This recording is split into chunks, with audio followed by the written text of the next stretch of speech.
فلا أقسم بمواقع النجوم وإنه لقسم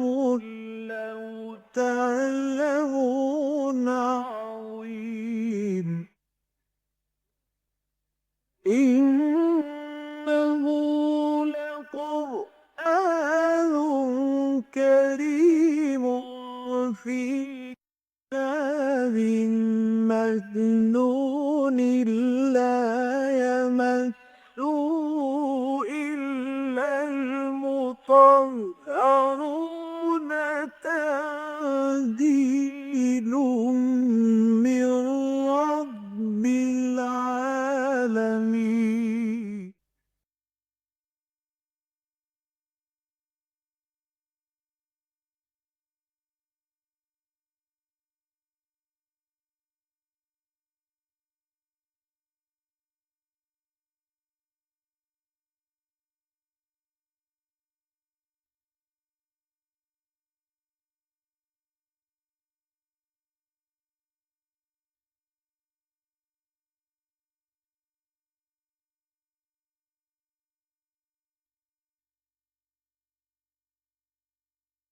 فاعوذ باللہ من الشیطان الرجیم بسم اللہ الرحمن الرحیم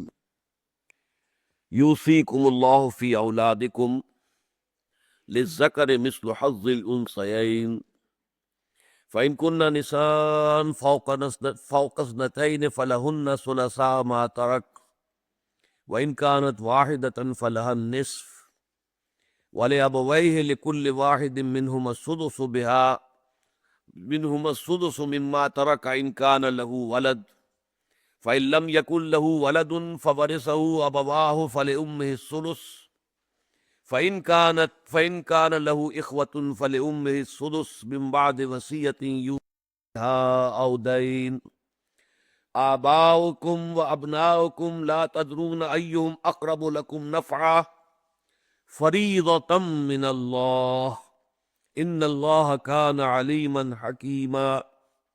وَلَكُمْ نِصْفُ مَا تَرَكَ أَزْوَاجُكُمْ إِن لَّمْ يَكُن لَّهُنَّ وَلَدٌ فَإِن كَانَ لَهُنَّ وَلَدٌ فَلَكُمُ الرُّبُعُ مِمَّا تَرَكْنَ مِن بَعْدِ وَصِيَّةٍ يُوصِينَ بِهَا أَوْ دَيْنٍ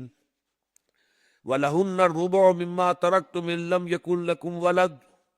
فَإِن كَانَ لَكُمْ وَلَدٌ فَلَهُنَّ الثُّمُنُ مِمَّا تَرَكْتُم مِّن بَعْدِ وَصِيَّةٍ تُوصُونَ بِهَا أَوْ دَيْنٍ وَإِن كَانَ رَجُلٌ يُورَثُ كَلَالَةً أَوْ امْرَأَةٌ وَلَهُ أَخٌ أَوْ أُخْتٌ فَلِكُلِّ واحد مِّنْهُمَا السُّدُسُ فَإِن كَانُوا أَكْثَرَ مِنْ ذَلِكَ فَهُمْ شُرَكَاءُ فِي الثُّلُثِ مِنْ بَعْدِ وَصِيَّةٍ يُوصَى بِهَا أَوْ دَيْنٍ غَيْرَ مُضَارٍّ وَصِيَّةً مِّنَ اللَّهِ وَاللَّهُ عَلِيمٌ حَلِيمٌ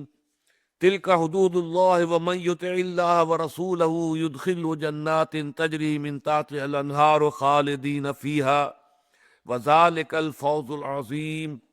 ومن یعص اللہ ورسولہ ویتعد حدودہ یدخلہ نارا خالدا فیہا ولہ عذاب مہین صدق اللہ العظیم رب اشرح لی صدری ویسر لی امری واحلل عقدۃ من لسانی یفقہوا قولی اللہم ربنا الہمنا رشدنا واعذنا من شرور انفسنا اللہم ارنا الحق حقا وارزقنا اتباعہ وارنا الباطل باطلا وارزقنا اجتنابہ آمین یا رب العالمین۔ ابھی ہم نے سورہ نساء کے دوسرے رکوع کی تلاوت کی ہے۔ یہ کل 4 آیات پر مشتمل ہے اور اس میں قرآن مجید نے نہایت ایجاز کے ساتھ، نہایت اختصار اور اجمال کے ساتھ اسلام کا مکمل قانون وراثت آ گیا ہے۔ بلکہ اگر تجزیہ کیا جائے تو ان 4 آیتوں میں سے بھی 2 آخری آیتیں جو ہیں وہ اخروی جزا و سزا سے متعلق ہے۔ اصلاً جو قانون وراثت ہے صرف 2 آیات میں بیان ہوا ہے۔ ویسے ان میں اگر اضافہ کیا جائے کہ پہلے رکوع کی جو آیت نمبر 7 تھی جس کا ہم مطالعہ کر چکے ہیں، وہ اصل میں اس قانون وراثت کے لیے تمہید کی حیثیت رکھتی ہے، تو اس کو شامل کیا جائے۔ اور دوسری یہ کہ یہاں پر جو ایک قانون بیان ہوا ہے کلالہ کی وراثت کے بارے میں، اس کے بارے میں چونکہ کچھ اشکالات پیدا ہوئے صحابہ کرام کے مابین اور انہوں نے حضور سے وضاحت طلب کی، تو جو آیت وضاحت پر مشتمل نازل ہوئی ہے وہ اس سورہ مبارکہ کے آخر میں ہے. آج کے درس میں ہم اسے بھی شامل کریں گے تاکہ بات مکمل ہو جائے. اس طرح سے یہ 2 آیتیں اور شامل کر لی جائیں تو پھر وہی تعداد 4 کی بنے گی کہ پورا قانون وراثت اپنی تمہید سمیت کل 4 آیات میں آ گیا ہے. اب میں چاہتا ہوں کہ اس سے پہلے کہ ہم ان آیات کا مطالعہ کریں کہ جن میں کہ آج میں نے ابھی تلاوت کی ہے، وہ پہلی آیت ہم دوبارہ پڑھ لیں، آیت نمبر 7 جو ہے، اس لیے کہ وہ ہے نہایت جامع تمہید. اس میں ارشاد فرمایا گیا تھا للرجال نصیب مما ترک الوالدان والاقربون، مردوں کے لیے بھی حصہ ہے اس سب میں سے کہ جو والدین چھوڑ کر مرے یا بہت قریبی رشتہ دار. وللنساء نصیب مما ترک الوالدان والاقربون، اسی طرح عورتوں کے لیے بھی حصہ ہے اس سب میں سے کہ جو ان کے والدین چھوڑ کر مرے یا ان کے قریبی رشتہ دار. مما قل منہ او کثر، اب یہ 2 چیزیں تاکید کے ساتھ آئی، تاکید کے لیے آئی، چاہے وراثت تھوڑی ہو چاہے زیادہ ہو. نصیبم مفروضہ، اور یہ تمام حصے جو ہیں فرض کیے گئے، اللہ تعالیٰ کی طرف سے معین ہیں، طے شدہ ہیں، ان میں کسی کمی بیشی کا اختیار کسی کو حاصل نہیں. اصل میں وراثت کے بارے میں اگر ہم دنیا کے مختلف تہذیبوں کا یا مذاہب کا جائزہ لیں تو 6-7 بڑی بڑی گمراہیاں جو ہیں آپ کو ملیں گی تاریخ انسانی میں. مثلا ایک گمراہی یہ رہی ہے کہ کسی فرد کا چھوڑا ہوا مال جو ہے وہ اس کی اولاد یا اس کے اقربا کی وراثت میں نہیں جائے گا، ان کو نہیں ملے گا، بلکہ وہ تو پوری قوم کی اجتماعی ملکیت ہوگا، گویا کہ حکومت کے قبضے میں آ جائے گا. ایک گمراہی یہ رہی ہے کہ جیسا کہ قبائلی نظام ہوتا ہے تو جو بھی کوئی ترکہ ہے جو وراثت ہے وہ قبیلے کی ملکیت ہوگی، اس پر کسی فرد کا کوئی حق نہیں. ایک یہ شکل رہی ہے اور جو آج بھی ہندوؤں کے اندر موجود ہے بڑی کثیر تعداد کے اندر، کہ جو صرف خلف اکبر ہے، یعنی بڑا بیٹا، بیٹوں میں بھی صرف بڑا بیٹا، سب سے بڑا بیٹا وہ وارث ہوگا. اس میں ان کے پیش نظر یہ حکمت ہے کہ جائیداد جو ہے وہ تقسیم در تقسیم ہو کر چھوٹی نہ ہو جائے. اگر کسی کی کوئی چھوٹی سی ریاست ہے، وہ ریاست جو ہے کوئی بہت بڑا زمیندار ہے تو اس کی زمینداری جوں کی توں قائم رہے، ورنہ وہ تقسیم ہوتے ہوتے ہوتے چاہے وہ 100 مربع تھی، ہوتے ہوتے ہو سکتا ہے 1-1 مربع، اور پھر وہ کنالوں کی تقسیم جو ہے بیگھوں کے اندر آ جائے. لہذا اس کو روکنے کے لیے انہوں نے طے کیا کہ یہ ایک ہی رہے اور یہ کہ سب سے بڑا بیٹا جو ہے وارث ہوگا. ایک اور روایت یہ تھی کہ میت کے متوفی کے فوت ہونے کے وقت اس کی اولاد میں سے، اولاد نرینہ میں سے جو جنگ کرنے کی صلاحیت رکھتے ہو، دفاع کی صلاحیت رکھتے ہو، گھڑ سواری کر سکتے ہو، تلوار بازی کر سکتے ہو، نیزہ بازی کر سکتے ہو، شمشیر زنی کر سکتے ہو، صرف وہ وارث ہوں گے. یعنی جو دفاع کی صلاحیت رکھنے والے وہ وارث ہوں گے. ایک یہ رائے تھی کہ عورت کا سرے سے کوئی حصہ ہے ہی نہیں، عورت جو ہے وہ وارث ہے ہی نہیں، عورت کا وراثت میں کوئی حصہ نہیں. بہت بعض جگہوں پر ترمیم کی گئی، بہت نرمی کی گئی، بہت بھلائی کی گئی عورتوں کے ساتھ. تو یہ کہا گیا کہ صرف جو منقولہ جائیداد ہے اس میں عورت کا حصہ ہوگا. کپڑے لتے ہیں، گھریلو سامان ہے جو ادھر سے ادھر منتقل ہو سکتا ہے، لیکن ظاہر بات ہے مکان ہے کسی کا وہ تو غیر منقولہ ہے، وہ تو ایک جگہ پر کھڑا رہے گا. زمین ہے کسی کی وہ غیر منقولہ ہے، وہ تو ایک ہی جگہ پر کھڑی رہے گی. تو صرف منقولہ اموال جو ہے ان میں سے کچھ حصہ جو ہے عورتوں کو بھی دیا جا سکتا ہے، غیر منقولہ جو جائیداد ہو، اموال ہو، ان میں کوئی حصہ نہیں. تو ان سب کی نفی ہے در حقیقت کہ جو اس ایک آیت میں کر دی گئی، اور یہ جامع ترین تمہید ہے. مردوں کا بھی حصہ ہے اس سب میں سے جو والدین چھوڑ کر فوت ہوں یا جو بہت قریبی رشتہ دار ہو. ظاہر بات ہے کہ اقرب کا لفظ یہاں پر آیا ہے، بل اقربون، یہ نہیں ہے کہ ویسے رشتہ دار تو سبھی بن جائیں گے. اماں حوا اور بابا آدم پر تو جا کے تمام انسان جو ہے وہ بہن بھائی بن جاتے ہیں، لیکن نہیں، جو قریب ترین رشتہ دار ہیں ان کا حصہ ہے. اسی طریقے سے وَلِلنِّسَاءِ نَصِيبٌ مِّمَّا تَرَكَ الْوَالِدَانِ وَالْأَقْرَبُونَ، یہ ہے وہ انقلابی اعلان کہ عورتوں کے لیے بھی حصہ ہے اس سب میں سے کہ جو ان کے والدین چھوڑ کر فوت ہوئے ہوں یا ان کے بہت قریب کے رشتہ دار چھوڑ کر فوت ہوئے ہوں. اور پھر 2 چیزیں جیسا کہ میں نے پہلے بھی عرض کیا تھا انتہائی تاکید کے لیے کہ اس کو لائٹلی نہ لیا جائے. یہ نہیں کہ بس اسے سفارش سمجھا جائے، نہیں، یہ اللہ کی طرف سے حکم ہے، واجب التنفیذ ہے. مما قل منہ او کثر، یہ بھی ہمارے ہاں اب بھی بڑے پیمانے کے اوپر یہ مغالطہ ہے. اجی یہ معمولی سی ہے چیز، کیا اس کے حصے بکھرے کرنے ہیں، یہ نہیں، غلط بات ہے. گویا کہ وہ قرآن مجید کے اس حکم کی خلاف ورزی کر رہے ہیں. تھوڑی ہو وراثت زیادہ ہو، اس سے کوئی فرق واقع نہیں ہوتا. تقسیم ہونی چاہیے، اور تقسیم ہونی چاہیے نصیباً مفروضا، وہ حصے کے جو اللہ تعالیٰ کی طرف سے معین کر دیے گئے. یہ ہے در حقیقت تمہید اب اس قانون کی جس کا آغاز اب ہو رہا ہے. سب سے پہلے یہ سمجھ لیجئے کہ کچھ اصطلاحات ہیں جو اسلام کے قانون وراثت کو سمجھنے کے لیے ضروری ہیں. ایک اصل کہلاتے ہیں والدین، اور ایک فرع شاخ وہ ہے اولاد، بیٹے اور بیٹیاں. تو اصل وراثت کا مسئلہ تو یہاں سے چلتا ہے کہ باپ اور ماں، اور پھر وہ فرد کے جو مرد ہے یا عورت ہے اس کا انتقال ہوا ہے، اور پھر ان کی اولاد جو ہے بیٹے اور بیٹیاں ہیں. نمبر دو میں یہ ہے کہ یہ جو فرد ہے جس کا انتقال ہوا ہے، مرد ہے تو اس کی رفیقہ حیات اس کی بیوی، اگر عورت ہے تو اس کا رفیق حیات یعنی اس کا شوہر. یہ گویا کہ نمبر دو پر اس کے وارث بنتے ہیں. لیکن یہ کہ اصل وارثین یہی ہے. اس کے بعد یہ کہ اگر ان میں سے کچھ بچے مال کسی بھی شکل میں، تو پھر یہ ہے ان کے جو حصے مقرر کر دیے گئے ہیں اللہ تعالیٰ کی طرف سے، اس میں سے کچھ مال بچ گیا ہے، تو پھر یہ بھائی بہنوں کی طرف جائے گا. بھائی بہنوں کا رشتہ جو ہے وہ در حقیقت متوفی کے ساتھ براہ راست نہیں ہے. بھائی بہنوں کا رشتہ جو ہے والدین کی وساطت سے ہے. یہ رشتہ جو ہے جا کر جڑے گا والدین کے حوالے سے، کہ والدین کی اولاد میں اس کے جو بھائی اور بہنیں ان تک وہ وراثت جائے گی، اس طریقے سے منتقل ہوگا.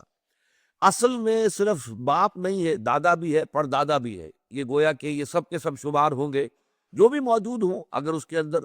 اسی طرح فرع کے اندر بیٹے بھی ہیں، پوتے بھی ہیں، پڑ پوتے بھی ہیں. البتہ یہ کہ اگر ایک موجود ہے، مطلب دادا موجود ہے، تو پڑ دادا کو حصہ نہیں ملے گا. وہ سارا کا سارا حصہ جو ہے وہ جو ہے دادا ہی کو ملے گا، پڑ دادا کو نہیں جائے گا. اسی طریقے سے بیٹا اگر موجود ہے تو پوتے کو کچھ نہیں ملے گا، پوتا محجوب شمار ہوگا. اس لیے کہ جو پہلا حلقہ ہے اس کے اندر ہی وراثت آ گئی ہے اور ختم ہو گئی ہے. تو یہ چند چیزیں ذہن میں رکھیے. اور نمبر دو اصطلاحات اس کے اندر آتی ہے کہ بھائی بہن بھی تین طرح کے ہوتے ہیں عربی زبان میں: عینی، اللاتی یا الاتی، اور اخیافی. ایک بھائی بہن وہ ہے کہ جن میں والد بھی مشترک اور والدہ بھی مشترک، جس کو ہم کہتے ہیں اپنی زبان میں حقیقی بہن بھائی. ایک ہی ماں ہے، ایک ہی والد ہے. لیکن دوسرا وہاں پر ہوتا ہے کہ والد ایک ہے لیکن والدائیں دو ہے، علیحدہ علیحدہ تین ہے. یہ بھی بہن بھائی ہیں لیکن یہ اللاتی کہلائیں گے یا الاتی. یہ عین کی زیر کے ساتھ ہے، یہ زبر کے ساتھ ہے. یہ بھی بہن بھائی، لیکن عربوں کے ہاں یہ بھی تقریباً حقیقی کہلاتے ہیں. ان میں اور وہ حقیقی بہن بھائی کے جس میں والدین دونوں مشترک ہوں کوئی فرق نہیں. حقوق میں، ان کے درجے میں، ان کا رشتہ اخوت جو ہے اتنا ہی مضبوط ہے جتنا کہ ہماری ابھی ٹرم میں جو حقیقی ہیں. اسی طریقے سے در حقیقت یہ اللاتی بھائی بھی ہوتے ہیں. اور یہی لفظ حضور نے استعمال کیا ہے انبیاء کے لیے: نحن معاشر الانبیاء بنو اللاتی. ہم جو انبیاء ہیں ہم یہ در حقیقت اللاتی بھائی ہیں. یعنی ہمارا دین ایک ہے، البتہ شریعتیں جدا جدا ہیں. جیسے اللاتی بہن بھائی وہ ہوتے ہیں کہ جن کا باپ ایک ہے، مائیں جدا جدا ہیں. تو ہمارا دین تو ایک ہے: شرع لکم من الدین ما وصی بہ نوحا والذی اوحینا الیک وما وصینا بہ ابراہیم وموسیٰ وعیسیٰ. پانچوں کا دین ایک ہے، اگرچہ شریعت موسوی اور ہے، شریعت محمدی اور ہے، شریعتوں کا فرق ہے. تو نحن معاشر الانبیاء، حضور نے فرمایا ہم جو انبیاء ہیں، ہماری جو جماعت ہے، ہمارا معاشرہ ہے، ہماری ایک امت ہے. قرآن مجید میں دو جگہ آیا ہے: ان ھذہ امتکم امۃ واحدۃ وانا ربکم فاعبدون. اے نبیو، اے میرے تمام نبیو رسولو، تم سب ایک ہی امت ہو اور میں تم سب کا رب ہوں، پس میری ہی بندگی کرو. تو یہ ایک ہی امت ہے. حضور نے معاشر الانبیاء کا، نحن معاشر الانبیاء، ہمارا جو معاشرہ ہے انبیاء کا، بنو اللاتی، ہم در حقیقت باپ ہمارا ایک ہے لیکن مائیں ہماری جدا ہیں. یہ اللاتی بہن بھائی کہلاتے ہیں. نمبر تین ہے اخیافی. اخیافی وہ ہوتے ہیں کہ جن میں ماں تو مشترک ہے، باپ علیحدہ ہے. ان کا درجہ ظاہر بات ہے کم تر ہے، ان کا رشتہ اخوت اس درجے مضبوط نہیں ہے. اس لیے کہ اسلام میں قانونی اعتبار سے اولاد کا تعلق زیادہ جو ہے وہ والد کے ساتھ ہے. ویسے یہ کہ احترام اور ادب اور خدمت والدہ کی زیادہ ہے، لیکن یہ کہ قانونی طور پر حق جو ہے وہ والد کا ہے. اس حوالے سے جب والد جدا ہو گئے تو وہ رشتہ اخوت جو ہے وہ اب اتنا مضبوط نہ رہا جتنا کہ اس شکل میں کہ والد ایک ہو. چاہے ماں بھی ایک ہو اور چاہے ماں جدا ہوں، لیکن والد اگر ایک ہو تو چاہے وہ عینی ہو یا اللاتی ہوں وہ ان کے ہاں حقیقی شمار ہوتے ہیں. البتہ اخیافی جو ہے ان کے درمیان فرق واقع ہو جاتا ہے. بس یہ چند اصطلاحات سامنے ہو اسی طریقے سے ایک اور بھی اصطلاحات جو ہے قانون وراثت میں اگر آپ کو کتاب پڑھیں گے تو ایک ذوی الفروض کہلاتے ہیں، یعنی جن کے حصوں کا تعین قرآن مجید کے اندر آیت کے اندر لفظاً ہو گیا ہے، وہ ہیں جن کے کہ فرائض مقرر کر دی اللہ تعالیٰ کی طرف سے، حصے معین ہو گئے۔ ایک عصبہ کہلاتے ہیں، عصبہ۔ عصبہ وہ ہے کہ جو جیسے کہ ہم کہتے ہیں نحن عصبہ، قرآن مجید میں آیا ہے سورہ یوسف میں کہ حضرت یوسف علیہ السلام کے بھائیوں نے کہا تھا کہ یہ حضرت یوسف اور ان کے جو بھائی ہیں بنیامین، لا یوسف و اخوہ احب الی ابینا منا ونحن عصبہ، یہ یوسف اور اس کا بھائی جو ہے یہ ہمارے والد حضرت یعقوب علیہ السلام کو بہت زیادہ محبوب ہے ہم سے، ہماری نسبت سے، حالانکہ ہم ایک جماعت ہیں، پوری ایک گروہ ہے، ایک طاقت ہے۔ تو عصبہ اس سے عصبیت کا لفظ بنا ہے، ایک گروہی طور پر آپ کے اندر احساسات ہوتے ہیں اور آپ اس گروہ کا ڈیفینڈ کرنے کے لیے ہر وقت جو ہے اپنے گروہی مفادات کو ڈیفینڈ کرنے کے لیے کمر کس لیتے ہیں، تو یہ عصبیت کہلاتی ہے۔ لیکن یہ کہ عصبہ عین کے زبر کے ساتھ جو آتا ہے وہ عصبہ تھا، یہ عصبہ ہے۔ عصبہ کہلاتے ہیں وہ جیسے کہ اب یہ ہمارے جو جوڑوں کے جو پٹھے ہیں کہ جو جوڑوں کو جوڑ کر رکھتے ہیں مضبوطی کے ساتھ، ہلنے نہیں دیتے، یہ عصبہ ہے۔ اعصاب اسی لیے ان کو جمع کی جاتی ہے، اعصاب، اعصاب ڈھیلے پڑ گئے ہیں، یعنی جوڑوں کے بند جو ہے وہ ڈھیلے پڑ گئے، پٹھے کمزور ہو گئے۔ تو عصبہ وہ ہے کہ جو کسی ایک خاندان کے اندر اس کے تمام رشتوں کو جوڑنے والے ہیں۔ ان میں ظاہر بات ہے کہ سب سے پہلے والدین ہیں کہ جن سے اصل میں اصل کہا جاتا ہے، جب ہم ویسے سوچتے ہیں تو والدین ٹاپ پر ہے، پھر ان کی اولاد ہوئی، پھر ان کی اولاد ہوئی، اور یہ بیچ والی جو ہے نسل اس کو متوفی یا متوفیہ ہم کہتے ہیں کہ اس کی پھر جو ہے وراثت منتقل ہوگی۔ تو ایک ہے ان کے اوپر والدین اور ایک ہے ان کے نیچے یعنی ان کی اولاد، یہ ہے سب سے پہلے وارث، اولین وارث یہ ہے۔ لیکن ویسے جب لفظ استعمال ہوتا ہے تو والدین کو اصل کہتے ہیں اور اولاد کو فرع کہتے ہیں، گویا کہ یہاں پر تشبیہ جو ہے وہ درخت کی ہے۔ درخت میں آپ کو معلوم ہے جڑ نیچے ہے، اس کے بعد تنا ہے، تنے کے بعد شاخیں ہیں، تو جڑ جو ہے وہ والدین ہے، پھر بیٹا وہ ہے یا بیٹی ہے جس کی کہ وفات کے اوپر اور یہ سارا وراثت کا معاملہ جو ہے زیر غور ہے، پھر ان کی شاخیں ہیں، اولاد جو ہے بیٹے اور بیٹیاں وہ ان کی شاخیں، وہ فرع کہلاتے ہیں۔ فرمایا یوصیکم اللہ،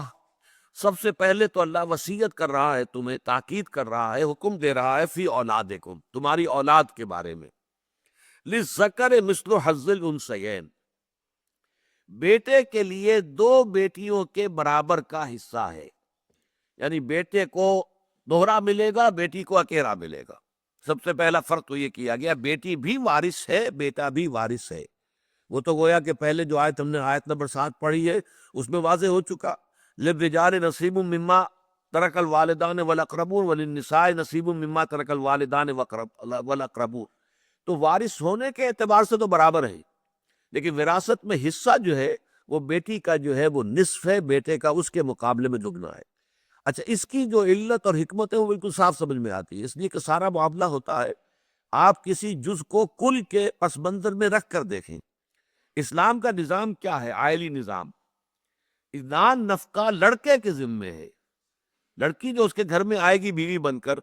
اس کو کوئی کمائی کرنے کی ضرورت نہیں ہے، اس کو اپنے آپ کو سپورٹ نہیں کرنا ہے، بلکہ اس کو سپورٹ کرنا شوہر کے ذمے ہے۔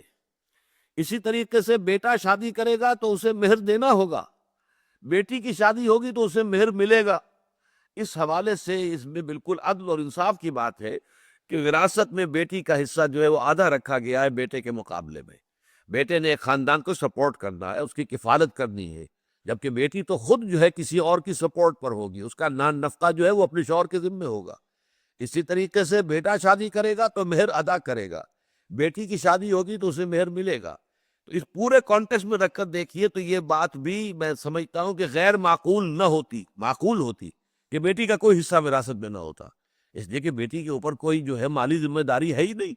بیٹی نکاح کرے گی تو اس کو مہر ملے گا، بیٹی کسی گھر جا کر آباد ہوگی تو اس کا نان نفقہ جو ہے شوہر کے ذمہ ہوگا، اس کی چونکہ مالیاتی ذمہ داری کوئی ہے ہی نہیں، لہذا اگر نہ بھی ہوتا حصہ تو بھی وہ غیر منطقی اور غیر معقول بات نہ ہوتی۔ لیکن قرآن مجید نے عورتوں کے سٹیٹس کو جو بلند کیا ہے، اوپر کیا ہے، ان کے اندر جو ہے ایک ترفع پیدا کیا ہے، اس کا یہ مظہر ہے کہ بیٹی کا حق جو ہے وہ بھی معین کیا گیا، صرف فرق یہ رکھا گیا ہے کہ بیٹے کا حصہ دگنا ہے، اس کے مقابلے میں بیٹی کا اکیلا ہے۔ بعض علماء نے بڑی عمدہ یہاں پر ایک نقطہ نکالا ہے کہ اس میں بیٹی کے حصے پر زیادہ زور ہے، یہ نہیں کہا گیا ہے کہ دو عورتوں کا حصہ جو ہے وہ ایک مرد کے برابر ہوگا، نہیں، یعنی مرد کا حصہ اصل نہیں ہے، اصل عورت کا حصہ ہے۔ لِلذَّكَرِ مِثْلُ حَظِّ الْأُنثَيَيْنِ، گویا کہ اصل جو چیز ہے وہ لڑکیوں کا حصہ ہے، اور لڑکیوں کے حصے میں سے دو لڑکیوں کے حصے کے برابر جو ہے وہ لڑکے کا حصہ ہوگا۔ لڑکے کے حصے کا ذکر ہو رہا ہے لڑکیوں کے حصوں کے حوالے سے، نہ یہ کہ لڑکیوں کے حصے کا ذکر کیا جائے لڑکوں کے حصے کے حوالے سے۔ لِلذَّكَرِ مِثْلُ حَظِّ الْأُنثَيَيْنِ فَإِن كُنَّ نِسَاءً، اب شکل پیدا ہوتی ہے، بیٹی فرض کیجئے صرف ایک ہے، بیٹا ایک ہے، اگر کوئی نہیں ہے اولاد میں اور ایک بیٹا ہے صرف، تو وہ کل کا وارث ہو جائے گا۔ بیٹی اگر ایک ہے تو وہ تو نصف کی وارث ہوگی، لہذا بقیہ نصف جو ہے وہ پھر جائے گا، وہ میں نے عرض کیا تھا وہ دوسرے قرابت داروں تک بات جائے گی پھر، اس لیے کہ وہ بہن بھائیوں تک معاملہ جائے گا، دوسرے دائرے کے اندر بات منتقل ہو جائے گی، لیکن اسے آدھا ملے گا۔ بیٹی پوری وارث نہیں ہو سکتی، اگر کسی شخص کی ایک ہی بیٹی ہے تو بیٹی کل مال کی وارث نہیں ہوگی، نصف کی ہوگی۔ دو ہوں یا دو سے زائد ہو تو بھی وہ دو تہائی سے زیادہ کی مالک نہیں ہوں گی۔ اگر دو ہے تو ٹھیک ہے، ایک ایک تہائی تہائی دونوں کو مل گیا، دو تہائی مل گیا۔ تین ہے تو وہی دو تہائی جو ہے تین حصوں میں تقسیم کیا جائے گا۔ چار ہے تو وہی دو تہائی جو ہے وہ چار حصوں میں تقسیم کیا جائے گا، اور وقس علی ذالک پانچ ہے تو پانچ میں تقسیم کیا جائے گا، لیکن ٹوٹل وراثت کے دو تہائی سے زیادہ نہیں ہوگا۔ یہ بات یہاں بیان کی گئی۔ فَإِن كُنَّ نِسَاءً فَوْقَ اثْنَتَيْنِ، اگر وہ ہوں بیٹیاں، عورتیں ہوں دو سے زائد، فَلَهُنَّ ثُلُثَا مَا تَرَكَ، تو ان کے لیے ہوگا دو تہائی اس میں سے جو چھوڑا گیا ہے مال، جس کی وراثت کا معاملہ آپ طے کرنے بیٹھے ہوئے، دو تہائی ہوگا۔ وَإِن كَانَتْ وَاحِدَةً، اور اگر وہ ہو اکیلی، فَلَهَا النِّصْفُ، تو اس کو نصف ملے گا۔ اب یہاں خود بخود ایک بات واضح ہو گئی کہ اگر بیٹا ایک ہوگا تو پورا وارث ہو جائے گا، اس لیے کہ بیٹے کے لیے بیٹی سے دگنا حصہ ہے، تو بیٹی اگر اکیلی ہے تو نصف وراثت پا رہی ہے، تو بیٹا اگر اکیلا ہے تو وہ پوری وراثت کا جو ہے مالک ہو جائے گا، لیکن اس کو یہاں بیان نہیں کیا کیونکہ نہایت ایجاز ہے، نہایت اختصار ہے،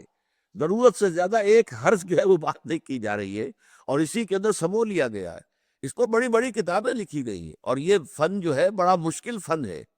یہ علم الفرائض، اور حضور نے فرمایا بھی تعلم الفرائض، یہ وصیت اور یہ جو احکام ہے وراثت کے، اس کو خاص طور پہ سیکھا کرو۔ اس میں ہمارے اسپیشلسٹ ہوتے ہیں علماء، ہر عالم دین میں نہیں کر سکتا، اس لیے کہ جب پروپوزیشن آتی ہے کہ ایک شخص فوت ہوا ہے، بیٹا کوئی نہیں ہے ایک پوتا ہے، بھائی کوئی نہیں ہے بھتیجا ہے، والد نہیں ہے دادا ہے، بناؤ اب اس کی وراثت بناؤ، اب اس کے اوپر جو حساب کتاب جڑیں گے، مختلف کیٹیگریز کے لوگ جمع ہو گئے، تو یہ آسان کام نہیں ہے، لیکن یہ کہ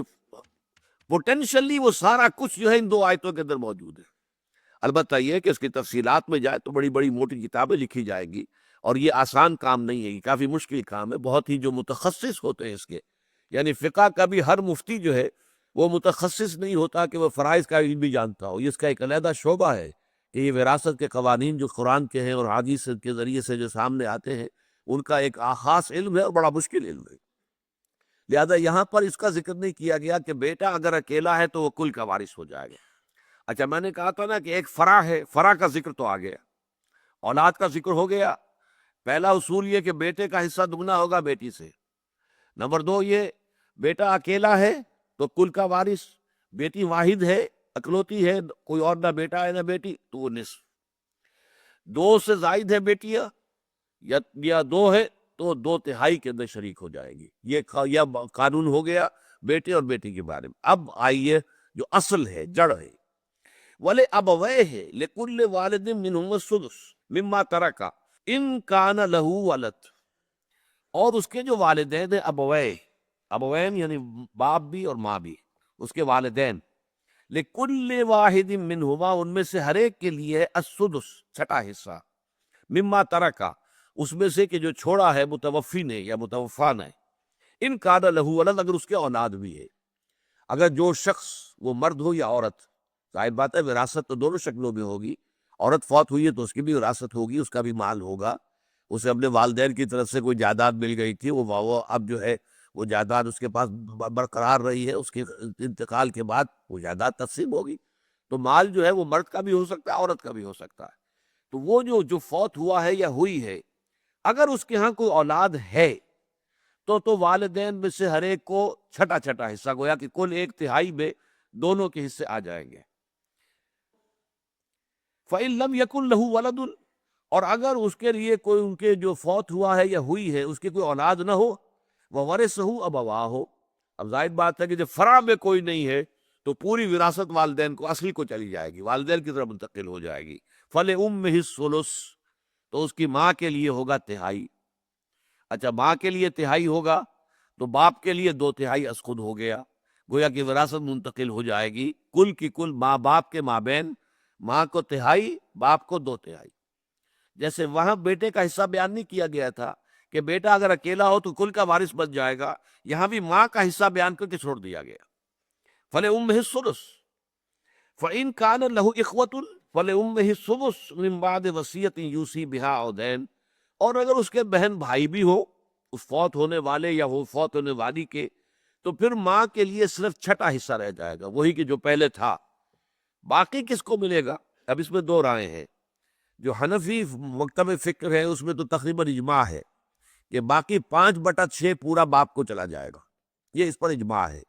اگرچہ حضرت عبداللہ ابن عباس رضی اللہ تعالی عنہما کی رائے یہ ہے کہ نہیں، اس شکل میں یہ ہوگا کہ سدس، جیسا کہ کہا گیا تھا کہ اگر اولاد ہے تو سدس رہے گا دونوں کے لیے، باپ کے لیے بھی، باپ کے لیے بھی چھٹا حصہ۔ ایسے ہی اگر بھائی بھی موجود ہیں تو بھی والدین کا حصہ جو ہے وہ چھٹا رہ جائے گا، والد کا بھی والدہ کا بھی۔ پھر اس میں سے جو بچے گا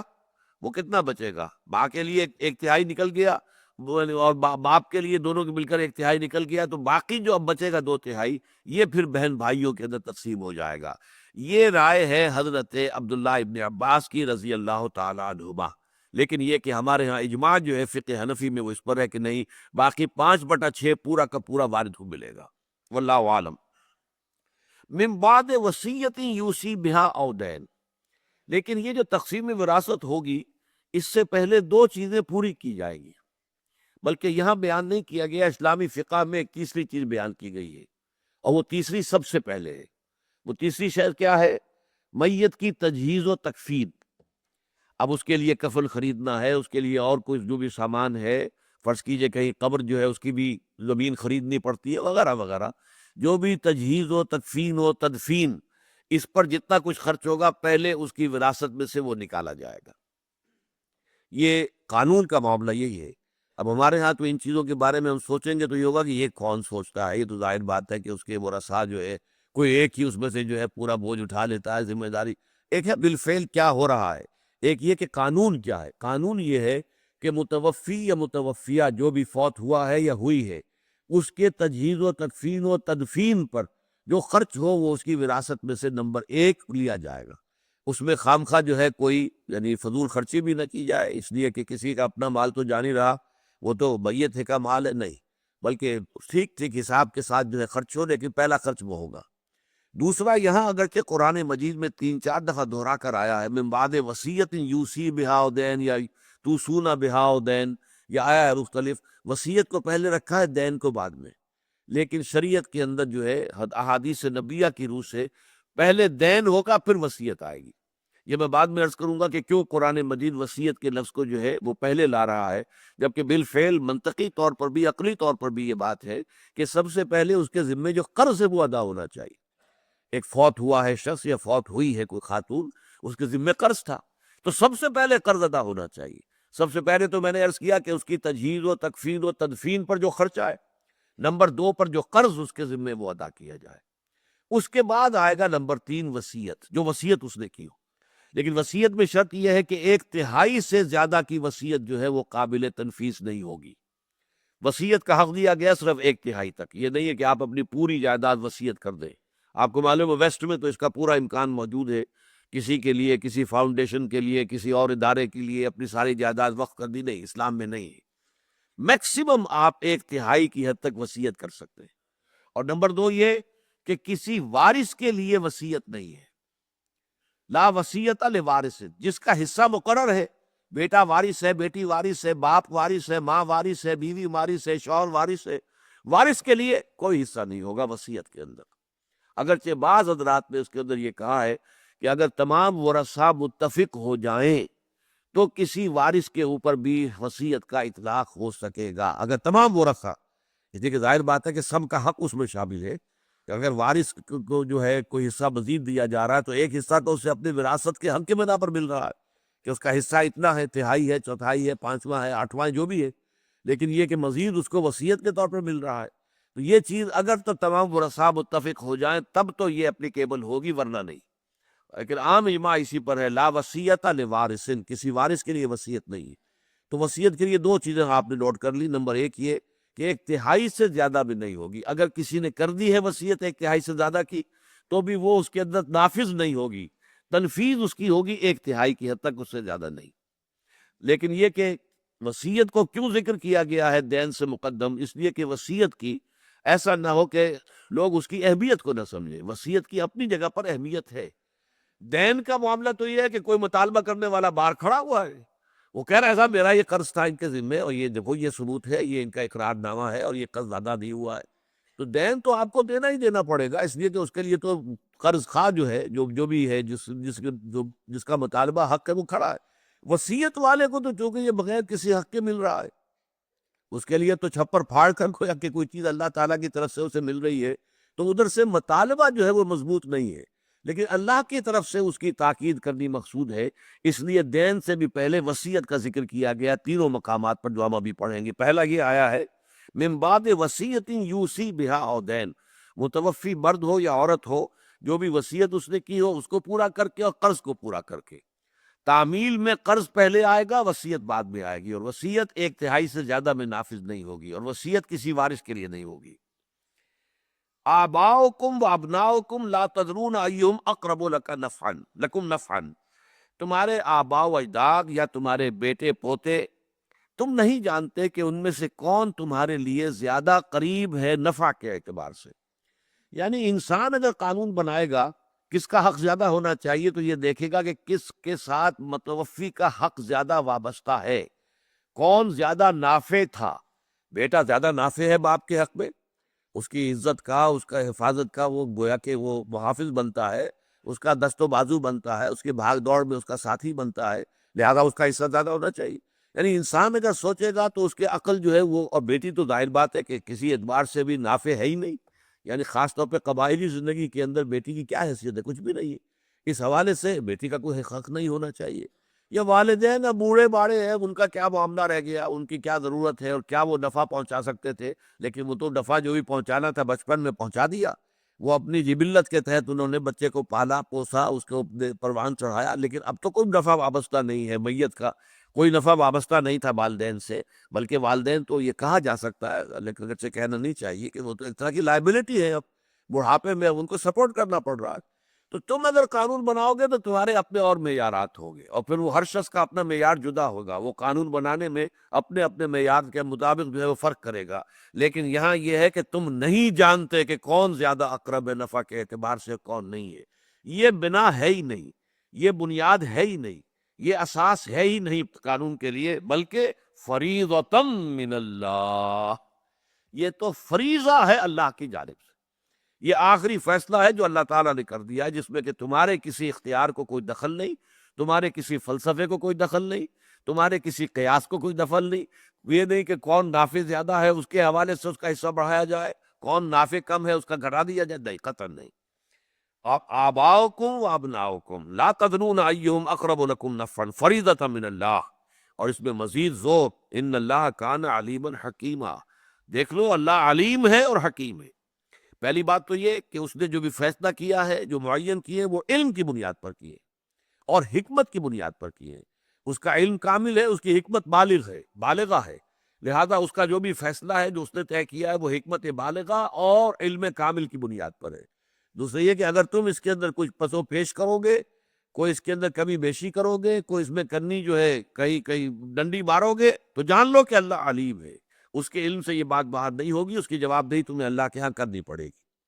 تو میں نے عرض کیا تھا کہ وراثت میں سب سے پہلے تو یہ ہے کہ والدین اور یہ متوفی مرد یا عورت اور پھر ان کی اولاد، اور اس میں چونکہ زیادہ حصہ جو ہے عموماً سمجھا جاتا ہے کہ وراثت تو اولاد کا معاملہ ہے، تو قرآن مجید نے بھی پہلے اولاد کا، فرع کا ذکر کیا ہے کہ للذکر مثل حظ الانثیین، اور اگر صرف ایک بیٹا ہو تو کیا ہوگا، صرف ایک بیٹی ہو تو کیا ہوگا، اور دو سے زیادہ بیٹیاں ہوں، دو ہوں تو کیا ہوگا، یہ سارا قانون آ گیا۔ اس کے بعد آ گیا جو اصل تھی، جڑ، اس کے بارے میں فرما دیا گیا کہ اگر تو جو متوفی یا متوفیہ ہے اس کے اولاد بھی ہے، تو والدین میں سے ہر ایک کو چھٹا حصہ، یعنی ایک تہائی میں دونوں فارغ۔ اگر دوسری یہ کہ اگر اولاد ہے تو والدہ کا تو وہ چھٹا حصہ رہے گا، باقی یہ ہے کہ جو حصہ ہے والد کا اس کے بارے میں اختلاف ہے، جیسا کہ میں نے عرض کیا فقہ حنفی کا اجماع ہے کہ 5 حصے بقیہ جو ہے 5/6 وہ والد کو چلے جائیں گے۔ عبداللہ ابن عباس ان کی رائے کا میں خاص طور پر اس لیے ذکر کر رہا ہوں کہ انہیں حبر الامہ کہا امت نے، یہ امت کے بہت بڑے عالم ہیں، اور اللہ تعالیٰ اللہ کے رسول صلی اللہ علیہ وسلم نے دعا کی تھی حضرت ابن عباس کے لیے، اللہم فقہہ فی الدین وعلمہ التاویل، اے اللہ اس نوجوان کو دین کا فہم عطا کر، تفقہ عطا کر، اور خاص طور پر قرآن مجید کی تفسیر و تعویل جو ہے اس کا علم جو ہے خصوصیت کے ساتھ عطا کر۔ اس لیے عبداللہ ابن عباس رضی اللہ تعالیٰ عنہ کی رائے کا میں ذکر کر رہا ہوں، ورنہ یہ کہ اجماع جو ہے وہ یہی ہے کہ بقیہ سارے 5 حصے جو ہیں وہ باپ کو جائیں گے۔ اب اس کے بعد آ رہا ہے یہ جو جانبین ہوتے ہیں، شوہر کے لیے بیوی وارث ہے اور بیوی کے لیے شوہر وارث ہے۔ وَلَكُمْ نِصْفُ مَا تَرَكَ أَزْوَاجُكُمْ إِن لَّمْ يَكُن لَّهُنَّ وَلَدٌ، تمہارے لیے آدھا ہوگا اس ترکے میں سے جو تمہاری بیویاں چھوڑ دیں اگر ان کے کوئی اولاد نہ ہو۔ فَإِن كَانَ لَهُنَّ وَلَدٌ، پھر اگر ان کے اولاد ہو، فَلَكُمُ الرُّبُعُ مِمَّا تَرَكْنَ مِن بَعْدِ وَصِيَّةٍ يُوصِينَ بِهَا أَوْ دَيْنٍ، تو پھر تمہارے لیے چوتھا حصہ ہوگا۔ یہ متوفی کے بارے میں توجہ دلائی گئی ہے کہ لفظ صحیح نہیں ہے، باقی اس بات صحیح ہے، لیکن یہ غلط العام ہوتا ہے، اور غلط العام کے بارے میں کہا جاتا ہے فصیح، غلط العام فصیح، اس لیے میں نے 1-2 مرتبہ کہا بھی متوفا، تو عربی قواعد کی روح سے تو اصل میں لفظ جو ہے وہ متوفا بنے گا، جس کو وفات دے دی گئی ہو۔ متوفی تو اللہ ہے کہ جو وفات دیتا ہے، لیکن ہمارے ہاں اردو میں غلط العام کے طور پر جیسے مغوی اور مغویہ، حالانکہ اسے مغوات کہنا چاہیے، لیکن یہ کہ وہ مغویہ کہلاتی ہے۔ بہرحال یہ غلط العام جو ہے وہ ہمارے عام استعمال میں اردو میں اس کا استعمال جائز ہے، اگرچہ صحیح بات یہی ہے کہ وہ متوفا کہلانا چاہیے۔ وَلَكُمْ نِصْفُ مَا تَرَكَ أَزْوَاجُكُمْ إِن لَّمْ يَكُن لَّهُنَّ وَلَدٌ، اور تمہارے لیے ہوگا آدھا اس میں سے جو تمہاری بیویاں چھوڑ کر فوت ہو گئی ہوں اگر ان کے اولاد نہ ہو۔ فَإِن كَانَ لَهُنَّ وَلَدٌ، پھر اگر ان کے لیے اولاد ہے ان کے پاس، چاہے وہ اس شوہر سے ہی ہو جس کا معاملہ ہو رہا ہے ابھی، اور چاہے وہ کسی سابقہ شوہر سے ہو، اگر اولاد ہے، اگر اس عورت کے اولاد ہے، تو تمہارے لیے پھر چوتھا حصہ رہ جائے گا مما ترکنا، اس میں سے جو انہوں نے چھوڑا، من بعد وصیت یوصین بہا او دین، یہ دوسری مرتبہ دہرا کر آ گیا، اس کے بعد کہ وصیت جو کی گئی ہے وہ ایگزیکیوٹ ہو چکی ہو، اور دین یا پھر قرضہ وہ ادا ہو چکا ہو۔ عمل میں نے آپ کو بتایا قرضہ مقدم ہے، وصیت بعد میں آئے گی۔ فرض یہ قرضہ اتنا ہے کہ ساری وراثت اسی میں ختم ہو گئی تو وصیت کا کوئی سوال ہی پیدا نہیں ہوگا، نہ وصیت رہی نہ کسی کا کوئی حصہ رہا، قرضہ ہی اتنا تھا، تو قرض پہلے آئے گا، پہلے تجہیز و تکفین و تدفین کے اخراجات، اس کے بعد قرض، اس کے بعد پھر وصیت، پھر تقسیم ہوگی باقی ورثاء کے اندر۔ وَلَهُنَّ الرُّبُعُ مِمَّا تَرَكْتُمْ إِن لَّمْ يَكُن لَّكُمْ وَلَدٌ، اور ان کو ملے گا چوتھائی حصہ اس میں سے جو تم چھوڑ مرو اگر تمہارے اولاد نہ ہو۔ اگر جو فوت ہوا ہے متوفی یا متوفا جو مرد ہے وہ اگر جو ہے اس کے اولاد نہیں ہے، تو پھر یہ ہے کہ عورتوں کو جو ہے ملے گا، بیوی کو ملے گا وہ چوتھا حصہ۔ اچھا بیویاں ایک سے زائد ہیں، 2 ہیں، 3 ہیں، 4 ہیں، تو اس چوتھے میں تقسیم ہوگی، اس چوتھے حصے سے زائد حصہ بڑھے گا نہیں، بلکہ یہ کہ جتنی بیویاں ہیں ان میں برابر برابر وہ چوتھائی حصہ جو ہے وہ تقسیم ہو جائے گا۔ فَإِن كَانَ لَكُمْ وَلَدٌ، اور اگر تمہارے اولاد ہے، فوت ہونے والا مرد جو ہے وہ صاحب اولاد ہے، چاہے وہ اس بیوی سے اولاد ہو چاہے کسی اور بیوی سے اولاد ہو، اس کی اولاد ہے، فَلَهُنَّ الثُّمُنُ مِمَّا تَرَكْتُمْ، تو پھر جو تمہارا ترکہ ہے اس میں سے ان کے لیے 8واں حصہ رہ جائے گا، مِن بَعْدِ وَصِيَّةٍ تُوصُونَ بِهَا أَوْ دَيْنٍ، اس وصیت کو پورا کرنے کے بعد جو تم کرو یا اس قرض کے ادا کرنے کے بعد جو تم پر ہو۔ اب یہ جانبین کا جو ایک دوسرے کے ساتھ شوہر کا بیوی، بیوی کے شوہر کا معاملہ، اس میں فیصلہ کن چیز یہ ہے کہ اگر اولاد ہے، اگر اولاد نہیں ہے تو شوہر کو آدھا مل جائے گا اپنی بیوی کی ترکے میں سے، اگر بیوی کی اولاد ہے تو پھر چوتھا حصہ ملے گا، اگر اولاد نہیں ہے شوہر کے تو بیوی کو اس کے ترکے میں سے چوتھا حصہ مل جائے گا، اگر اولاد ہے شوہر کے جو فوت ہوا ہے تو اس کے ترکے میں سے بیوی کا حصہ 8واں یا بیویوں کا حصہ 8واں رہ جائے گا۔ اب اس کے بعد ایک آخری بات بیان ہو رہی ہے، وَإِن كَانَ رَجُلٌ يُورَثُ كَلَالَةً أَوِ امْرَأَةٌ، اور اگر جس کی وراثت تقسیم ہو رہی ہو وہ شخص جو ہے مرد ہو یا عورت ہو لیکن وہ کلالہ ہو، کلالہ اسے کہتے ہیں جس کے نہ اصل میں کوئی باقی ہے نہ فرع میں ہے، نہ بیٹا بیٹی نہ ماں باپ، گویا کہ جو اصل وارث تھے وہ اس میں سے بالکل ختم ہو گئے، تو یہ وراثت کہاں جائے گی؟ اب یہ بہن بھائیوں کو منتقل ہوگی۔ فرمایا وَلَهُ أَخٌ أَوْ أُخْتٌ، اور اگر ان کے ہو کوئی ایک بھائی یا ایک بہن، فَلِكُلِّ وَاحِدٍ مِّنْهُمَا السُّدُسُ، تو ان میں سے ہر ایک کے لیے چھٹا حصہ ہوگا۔ بہن ہے ایک، چھٹا حصہ، بھائی ہے ایک، چھٹا حصہ۔ فَإِنْ كَانُوا أَكْثَرَ مِنْ ذَلِكَ، اگر زیادہ ہو، کئی بہن بھائی ہو، فَهُمْ شُرَكَاءُ فِي الثُّلُثِ، پھر وہ ایک تہائی کے اندر شریک ہو جائیں گے۔ یہ قانون ہے کلالہ کا، لیکن اس میں اشکال پیدا ہو گیا تھا، یہ کون سے بہن بھائیوں کا ذکر ہو رہا ہے؟ یہ عینی ہیں، اللاتی ہیں، اخیافی ہیں۔ اصل میں قرآن مجید نے چونکہ عینی اور اللاتی بہن بھائیوں کو تو اولاد پر قیاس کیا، جو تو اولاد ہی کی طرح ہوتے ہیں، بالکل اسی طریقے سے کہ اگر اولاد میں سے بھائی ایک ہے، اگر ایک ہی ہے تو جیسے بیٹا ایک ہی ہے اکلوتا، تو وہ کل وراثت کا مالک ہو جاتا ہے، تو بھائی بھی اگر اکلوتا ہے، اکیلا ہے، وہ کل وراثت کا مالک ہو جائے گا۔ بہن عینی ہو یا اللاتی ہو، اگر وہ ایک ہی ہے تو نصف وراثت مل جائے گی، اس کے لیے یہ ہے کہ وہ دو یا دو سے زائد ہے تو دو تہائی ہوں گے۔ یہ ہے اس کے لیے کہ جو اللاتی ہو اور عینی ہو، یہ میں پہلے تفصیل بیان کر چکا ہوں، جو لوگ بعد میں آئے ہیں، عینی بہن بھائی وہ ہیں جن میں والد بھی ایک ہی ہے، ماں بھی ایک ہی ہے، والد اور والدہ دونوں مشترک ہو تو یہ عینی کہلاتے ہیں عربی اصطلاح کے اندر۔ اور اگر باپ ایک ہے اور مائیں جدا ہیں تو یہ اللاتی یا اللاتی کہلاتے ہیں۔ اور قرآن مجید کی روح سے اور عربوں کے دستور کی روح سے یہ دونوں بالکل مساوی ہیں، ان کا رشتہ اخوت جو ہے برابر مضبوط ہے ایک دوسرے کے ساتھ۔ لیکن تیسرے بہن بھائی وہ ہوتے ہیں کہ باپ جدا ہے، ماں ایک ہے۔ ایک خاتون نے ایک مرد سے شادی کی تھی، اس سے کچھ اولاد بھی ہوئی، وہ مرد فوت ہو گیا، پھر وہ دوسرے مرد سے اس نے شادی کی، اس سے بھی اولاد ہوئی، تو ماں تو ایک ہے، باپ جدا ہے، یہ اخیافی کہلاتے ہیں۔ تو اصل میں یہاں پہ اخیافی کا حصہ بیان کیا گیا تھا، اور عینی اور اللاتی کو اللہ تعالیٰ نے چھوڑ دیا تھا کہ اس کو قیاس کر لیں گے مسلمان از خود، لیکن اس پر اشکال پیدا ہوا۔ یہاں پہلے اس آیت کو پورا کر لیں۔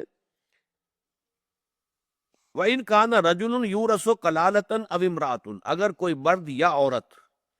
اس کی وراثت تقسیم ہو رہی ہو اس حال میں کہ اس کے نہ بیٹا بیٹی ہو اور نہ ہی والدین میں سے کوئی زندہ ہو، وَلَهُ أَخٌ أَوْ أُخْتٌ، اور اس کے ایک بھائی ہو یا ایک بہن ہو، فَلِكُلٍّ، اور یہ بھائی اور بہن کون؟ اخیافی، کہ جو صرف ماں جائے ہیں، باپ ان کے علیحدہ ہے، فَلِكُلِّ وَاحِدٍ مِّنْهُمَا السُّدُسُ، تو ان میں سے ہر ایک کو وہ ایک چھٹا حصہ ملے گا۔ فَإِنْ كَانُوا أَكْثَرَ مِنْ ذَلِكَ، اگر اس سے زیادہ ہے، فَهُمْ شُرَكَاءُ فِي الثُّلُثِ، تو پھر وہ ثلث کے اندر ایک تہائی میں شریک ہو جائیں گے، برابر برابر۔ من بعد وصیت یوصی بها او دین، اس کے بعد کہ وصیت جو وصیت کی گئی ہو وہ ایگزیکیوٹ ہو جائے، اس کی تعمیل ہو جائے، تنفیذ ہو جائے، او دین یا قرض کہ جو اس کے ذمے ہو متوفی یا متوفیہ کے، وہ ادا کر دیا جائے، غیر مضار، یہ ایک اضافی قید لگائی گئی ہے، کسی کو ضرر پہنچانا مقصود نہ ہو۔ یہ قواعد و ضوابط جو ہے ان کو کھیل نہ بنا لیا جائے، بلکہ بڑی نیک نیتی کے ساتھ ان کا جو ہے اس کی تنفیذ ہونی چاہیے۔ وصیتم من اللہ، اور یہ وصیت ہے، یہ حکم ہے، یہ تاکید ہے اللہ کی طرف سے۔ پھر زور دیکھیے کہ پہلے دو مرتبہ ہم دیکھ چکے ہیں کہ یہ نصیبم مفروضہ، یہ اللہ تعالیٰ کی طرف سے ہے، طے شدہ ہے۔ مما قل منہ او کثر، کم ہو یا زیادہ ہو، اس کے اندر وراثت کے یہ قوانین آئیں گے۔ واللہ علیم حلیم، اللہ تعالیٰ سب کچھ جاننے والا، کمال حلم والا ہے۔ اس کے حلم پر دھوکہ نہ کھاؤ کہ وہ تمہیں پکڑ نہیں رہا ہے، اس کی پکڑ جب آئے گی تو ان بطش ربک لشدید، پھر اس کی پکڑ بڑی سخت ہوگی۔ تلک حدود اللہ، یہ اللہ کے حدود ہیں۔ ومن یطع اللہ ورسولہ یدخلہ جنات تجری من تحتہا الانہار، جو اللہ اور اس کے رسول کی اطاعت کرے گا وہ داخل کرے گا انہیں ان باغات میں جن کے دامن میں ندیاں بہتی ہوں گی، خالدین فیہا، وہ اس میں ہمیشہ ہمیش رہیں گے۔ وذالک الفوز العظیم، اور یقیناً یہی بہت بڑی کامیابی ہے۔ ومن یعص اللہ ورسولہ ویتعد حدودہ، اور جو بھی اللہ تعالیٰ کی نافرمانی کرتا ہے اور اس کے رسول کی نافرمانی کرتا ہے، ویتعد حدودہ، اب تلک حدود اللہ کے بعد فرما رہے ہیں یہ اللہ کی حدود ہیں۔ وَيَتَعَدَّى حُدُودَهُ، جو بھی اس کی حدود سے تجاوز کرے گا، اعتداء کرے گا، آگے بڑھے گا، پامال کرے گا حدود اللہ کو، يُدْخِلْهُ نَارًا خَالِدًا فِيهَا، وہ انہیں داخل کرے گا آگ میں جس میں وہ ہمیشہ ہمیش رہیں گے۔ وَلَهُ عَذَابٌ مُهِينٌ، اور ان کے لیے زبردست اور بہت ہی اہانت آمیز، رسوا کن عذاب ہے۔ میں نے عرض کیا تھا کہ 4 آیتوں میں سے 2 تو جو ثواب و عذاب ہے اس کے اوپر مشتمل ہے۔ اگر ان احکام پر عمل کرو گے تو اللہ تعالیٰ کی طرف سے ثواب ہے، بدلہ ہے، اجر ہے، اللہ تعالیٰ کی طرف سے مغفرت ہے، جنت میں داخلہ ہے۔ اور اگر تم نے ان کی خلاف ورزی کی تو جان لو کہ پکڑ ہوگی، بہت سخت ہوگی، اور اس کی تحدید جو ہے اتنی کہ اس کے لیے آگ میں رہنا، خالدن فیہا، ہمیشہ ہمیش رہنا اس کے اندر۔ یہ گویا کہ شدید ترین کفر جو ہے یہ اس کی سزا ہے جو کہی جا رہی ہے، یدخل نارن خالدن فیہا، اس کو داخل کرے گا آگ میں، اس میں ہمیشہ رہنے کے لیے، وَلَهُ عَذَابٌ مُهِينٌ، اور وہ ہے اس کے لیے ہے دردناک عذاب۔ اب نوٹ کر لیجئے اس کا جو آخری آیت آئی ہے سورہ نساء کی، وہ اسی ضمن میں مزید وضاحت طلب کی گئی۔ یہ آخری آیت ہے، آیت نمبر 176۔ یستفتونک، اے نبی یہ آپ سے استفتاء کر رہے ہیں۔ استفتاء کہتے ہیں فتویٰ طلب کرنا، کوئی فیصلہ مانگنا، کسی چیز کی وضاحت چاہنا۔ یستفتونک، یہ آپ سے فتویٰ، مطلب یہ پہلے بھی آ چکا ہے آیت نمبر 127 سے لے کے 130 تک، کہ وہ جو عورتوں کے معاملے میں آیا تھا کہ 2 اور 3 اور 4 تک نکاح کر سکتے ہو، لیکن یہ کہ ان کے مابین عدل ضروری ہے، اور اگر تمہیں اندیشہ ہو کہ عدل نہیں کر سکو گے تو پھر ایک پر اکتفا کرو۔ تو اس کے ضمن میں مزید جو پھر استدراک تھا، پھر جو وضاحت مزید کی گئی، وہ تفصیل سے 4 آیتوں میں سورہ نساء کی ہی آیت نمبر 127، 28، 29 اور 130، ان 4 آیتیں وہ ہم نے ساتھ ہی پڑھی تھی، ان آیتوں دونوں آیتوں کے ساتھ۔ بالکل وہی معاملہ یہاں بھی ہے کہ 4 آیتیں ہم نے پڑھی ہیں آج، جو سورہ نساء کے دوسرے رکوع جن پر مشتمل ہے، لیکن یہ کہ اس میں ایک چیز کی وضاحت جو ہے وہ اس آخری آیت میں آ رہی ہے۔ یستفتونک، اے نبی یہ آپ سے فتویٰ طلب کر رہے ہیں، وضاحت طلب کر رہے ہیں۔ قل اللہ یفتیکم فی الکلالہ، کہیے اللہ تعالیٰ فتویٰ دیتا ہے تمہیں، وضاحت کر رہا ہے، بات جو ہے کھول کر بیان کر رہا ہے کلالہ کے بارے میں۔ ان امرؤ ہلک لیس لہ ولد، اگر کوئی شخص، اگر وہ فوت ہو جائے، اس کے کوئی اولاد نہ ہو، وَلَهُ أُخْتٌ فَلَهَا نِصْفُ مَا تَرَكَ، اس کے ایک ہی بہن ہو تو اسے نصف ملے گا اس میں سے جو اس نے چھوڑا ہے۔ یعنی اگر وہ عینی بہن ہے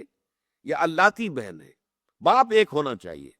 دونوں شکلوں میں، پھر وہ بالکل بیٹی کے مانند ہو جائے گی۔ بیٹی کا ہم پڑھ چکے ہیں، بیٹی اگر ایک ہے، تنہا ہے، اکلوتی بیٹی ہے، تو اسے نصف ملے گا۔ بیٹا اگر تنہا ہے، اکیلا ہے، تو اس کو پورا ملتا ہے۔ اس طرح بھائی اگر اکلوتا ہے، اکیلا ہے، اسے پورا مل جائے گا۔ فرمایا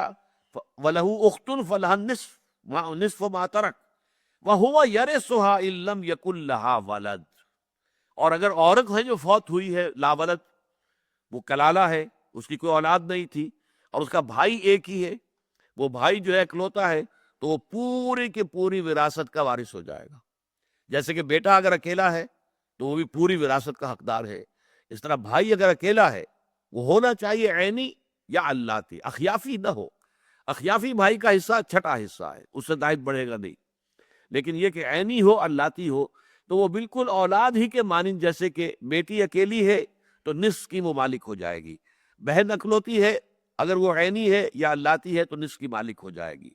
بیٹا اگر تنہا ہے وارث، پوری وراثت کا مالک ہوگا۔ اسی طرح بھائی اگر تنہا ہے، عینی اور اللاتی، تو وہ بھی پوری وراثت کا مالک ہو جائے گا۔ ان امرؤ ہلک لیس لہ ولد ولہ اخت فلہا نصف ما ترک وہو یرثها ان لم یکن لها ولد فان کانت اثنتین فلہما الثلثان مما ترک، اور اگر وہ 2 بہنیں ہوں تو جیسے کہ 2 بیٹیوں کا معاملہ تھا، اگر 2 بیٹیاں ہی وارث ہیں تو 2/3 کے اندر شریک ہو جائیں گی، اور 2 سے زیادہ ہوں تو بھی وہ 2/3 کے اندر شریک رہے گی۔ 2/3 کو برابر برابر انہیں تقسیم کر دیا جائے گا۔ ایک شخص 8 بیٹیاں چھوڑ کر مر گیا ہے تو 2/3 وراثت میں سے ان کے حصے بنائے جائیں گے، 2/3 میں سے 8 حصے بنائے جائیں گے، تو گویا کہ 8 کی 24، 2/24، 1/12 حصہ ہر ایک کو ملے گا۔ تو یہ شکل رہے گی اگر معاملہ یہ ہو کہ اس کے بہنیں ہوں 2 سے زائد۔ وَإِن كَانُوا إِخْوَةً رِجَالًا وَنِسَاءً، اور آخری شکل کیا ہے؟ اگر وہ ہوں بہن بھائی، بھائی بھی ہوں بہنیں بھی ہوں، فَلِلذَّكَرِ مِثْلُ حَظِّ الْأُنثَيَيْنِ، تو جو سب سے پہلا لفظ آیا تھا کہ یوصیکم اللہ فی اولادکم للذکر مثل حظ الانثیین، تو جیسے اولاد میں بیٹے بھی ہیں بیٹیاں بھی ہیں، تو ہر بیٹے کو ہر بیٹی کے مقابلے میں دگنا ملے گا۔ اسی طریقے سے بہن بھائی جو ہے، بشرطے کہ وہ عینی ہو یا اللاتی ہو۔ اخیافی کا معاملہ وہ تھا کہ جو دوسرے رکوع میں بیان ہو چکا ہے، وہ علیحدہ رہے گا۔ یہاں پر اصل میں عینی اور اللاتی کے ذکر اللہ تعالیٰ نے اس لیے نہیں فرمایا تھا کہ اس کو قیاس کیا جانا چاہیے اور قیاس کیا جا سکتا تھا اولاد کے اوپر، لیکن چونکہ یہ کہ لوگوں کو اس میں اشتباہ ہوا اور شک رہا، لہذا انہوں نے سوال کیا، وضاحت طلب کی، تو یہ وضاحت کر دی گئی۔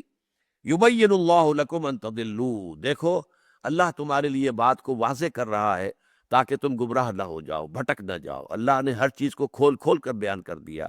حالانکہ یہ شے اس کے اندر مضمر تھی، اس کو تم قیاس کر سکتے تھے، لیکن اس کے باوجود جب تمہیں اشتباہ ہوا، تمہیں شک کا سامنا ہوا، ہم نے اس کی بھی مزید وضاحت کر دی ہے۔ یبین اللہ لکم ان تضلوا، یہاں ان کے معنی ہے مبادا،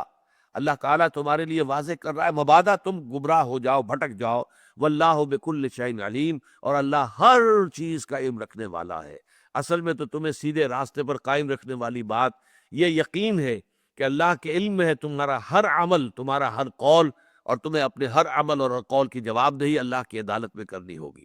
بارک اللہ لی ولکم فی القرآن العظیم ونفعنی وإیاکم بالآیات والذکر الحکیم۔